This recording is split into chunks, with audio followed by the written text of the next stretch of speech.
Hello and welcome. मैं हूं ज्योति। आप देख रहे हैं चुनावी समर, जहां पर एक और ताजा अपडेट के साथ हम हाजिर हैं।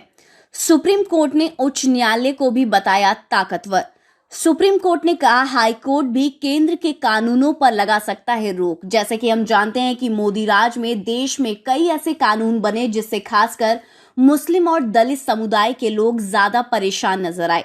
इसकी वजह से जनता बार बार सुप्रीम कोर्ट का दरवाजा खटखटाते हुए नजर आ रही थी। लेकिन अब सुप्रीम कोर्ट ने ये कहा कि हाई कोर्ट भी केंद्र के कानूनों पर नकेल कसने में पूरी तरह से सक्षम है। आपको बता दें कि सुप्रीम कोर्ट ने महामारी अधिनियम की संवैधानिक वैधता को चुनौती देने वाली याचिका को ये सुझाव देते हुए वापस लेने के लिए कहा है कि संबंधित उच्च न्यायालय से संपर्क किया जाए। कोर्ट के फैसले पर वकील ने यह कहा कि मैं 15 मार्च के महामारी अधिनियम और एक परिपत्र को चुनौती दे रहा हूं कि ये एक केंद्रीय अधिनियम है, जिस पर सुप्रीम जज ने यह कहा कि उच्च न्यायालयों को केंद्रीय अधिनियमों के संबंध में अधिकार क्षेत्र है, इसीलिए आपको सर्वोच्च न्यायालय में आने की आवश्यकता नहीं है। इसके बाद जब याचिकाकर्ता ने उच्च न्यायालय से संपर्क करने के लिए कोर्ट से उस दिशा में निर्देश देने के लिए कहा तो न्यायाधीश ने यह कहा कि हमें क्यों कोर्ट को निर्देशित करना चाहिए। सुप्रीम कोर्ट ने यह कहा कि देश के प्रत्येक उच्च न्यायालय में संविधान के अनुच्छेद 245, 246 या भाग तीसरे के अनुसार किसी केंद्रीय कानून को रद्द करने की शक्ति है।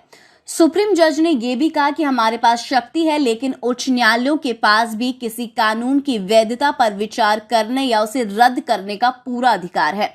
इस तरह सुप्रीम कोर्ट के जज न्यायमूर्ति इंदिरा बनर्जी और जस्टिस चंद्रचूड़ ने ये साफ कर दिया कि किसी को इस भ्रम में रहने की आवश्यकता नहीं है कि उच्च न्यायालय के पास कम ताकत है। वैसे भी हाथरस केस में सुप्रीम कोर्ट ने इलाहाबाद हाई कोर्ट को बॉस बना दिया है और जजों ने यह साफ कर दिया है कि इस केस से जुड़े सभी याचिका इलाहाबाद हाई कोर्ट में ही पहुंचने चाहिए।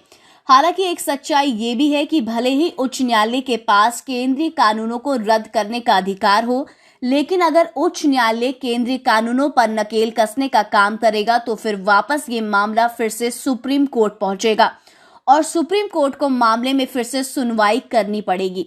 खैर, अब जबकि सुप्रीम कोर्ट ने उच्च न्यायालय को भी ताकतवर बता दिया है, तो ऐसे में संभव है कि मोदी सरकार की तानाशाही भरे कानूनों के खिलाफ सुप्रीम कोर्ट और हाई कोर्ट मिलकर एक्शन ले सकते हैं।